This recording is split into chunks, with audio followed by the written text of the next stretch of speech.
next project that embraced the journey, Walton Adventure. Karen will attempt a macrame. Don't know which one yet. She's still looking.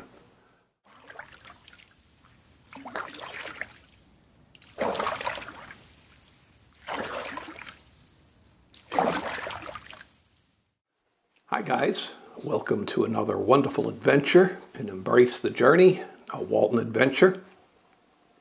This is going to date myself, but how many of you out there remember macrame? You know, when you're tying all those knots together. If you were around in the 70s, even the 60s, that stuff was everywhere. It was on every wall, it was in every nook and cranny, it was every place. And about everybody did it. Well, it kind of died out. Maybe when the hippies died out, macrame died out with it.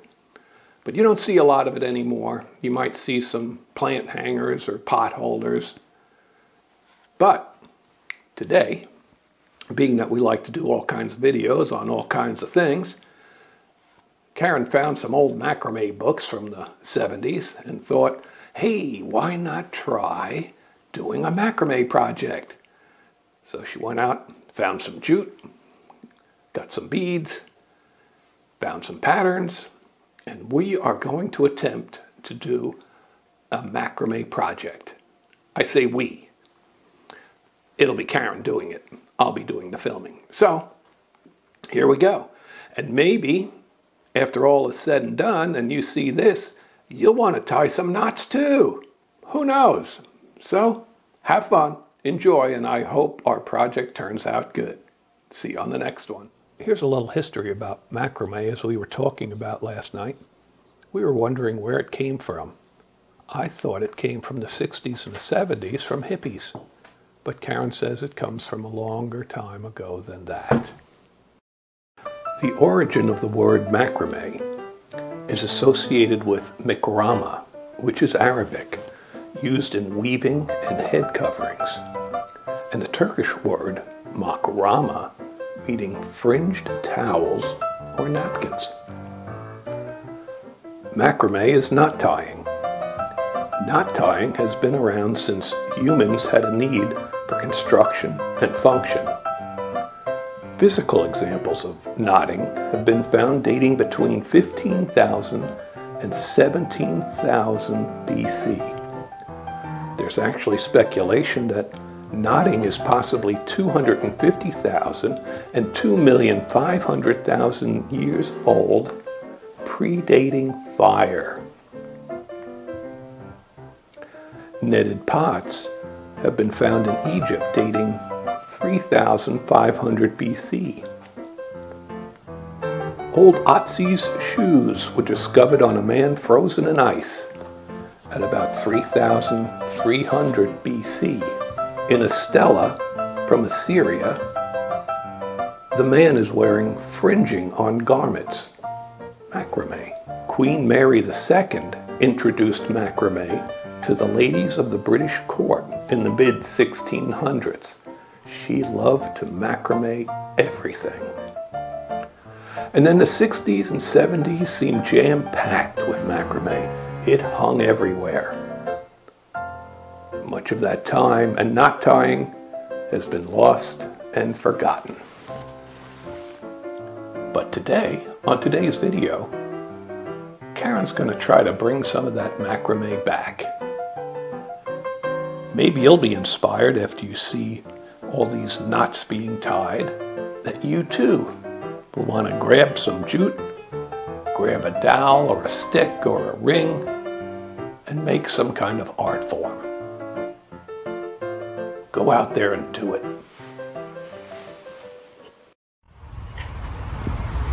Here we are at Hobby Lobby. We're going to look for some jute. By the way, did you know that just about everything in Hobby Lobby comes from China?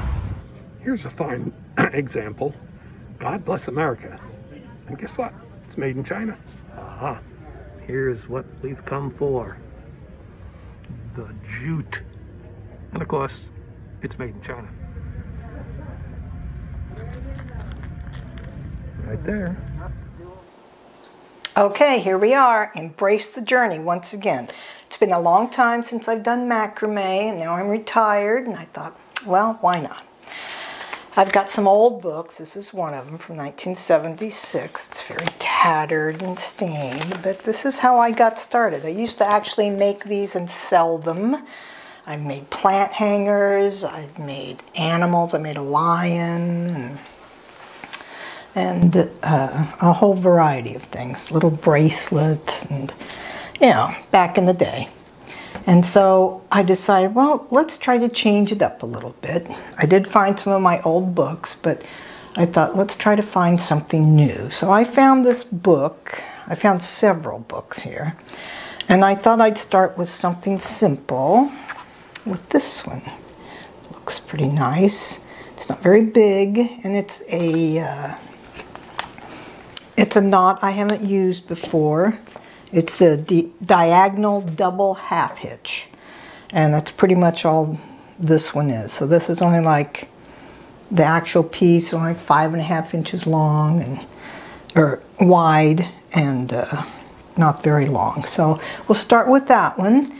And I thought, what else I'm going to try to do is, I like this one.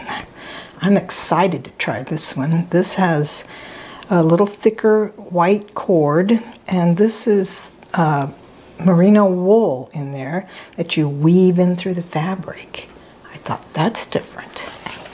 So we're going to see which one I do, and so I'm going to start with this one. So we start by cutting our cords, and I'm going by the instructions. I have to cut 10 6.5 foot cords. On this one I'm just using regular jute. So you start out with the first cord, measure 6.5 feet, and then you just hold it up and do the rest.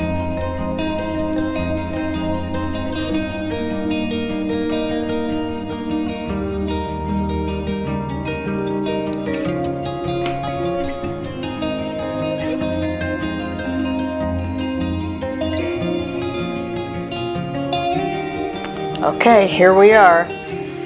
We figured this was I didn't do this back in the day. I used like a door or something, but since we don't have that in this house, we just bought a $9 clothes rack. And then we got these things, which are just hooks, outside hooks for your planters. And this will work for almost anything. You can make it as long as you want. This is as tall as this gets, but this would be great. So eventually, when it gets big enough, I can just sit down. And so we're going to put all of these on here. There's 10 cords. And so we're going to use a lark's head knot, which is just looping it around. And I'm going to do all of these 10 cords, which makes 20 total. What knot is that? So it's a lark's head knot. Just ties them on there. Did you used to call it a hitch knot? No, that's going to be my diagonal double half hitch. Will be my next one, which is pretty much all this consists of. The whole thing is 2 knots. This one and a diagonal double half hitch. Yeah, now doing the right to the left double half hitch. Tricky. 3 rows left to right. I'll do 3 rows right to left. I put some tape on here to let me know my filler cord here. Alright, I got 3 of these rows done. I made a crown knot. I didn't show you how because I'd never done it before. It took some finagling, but I figured it out. It's very complicated, but I did it. So now I'm going to take these 10 and these 10, and I'm going to start with this as I marked it as my row, and I'm going to go ahead and make another diagonal just like these, only they're going to go down this way. So that's the plan. And voila, it is done. I added some beads for the heck of it. This was just the first one I haven't done in quite a while, so this was just trying out 2 new knots. It's a crown knot in the middle, and these double diagonal half hitches. And so this is just one of many. The next one will be a little more complicated, and it will be very pretty, I hope. So I'm not sure where we're going to hang this, but I'll figure it out.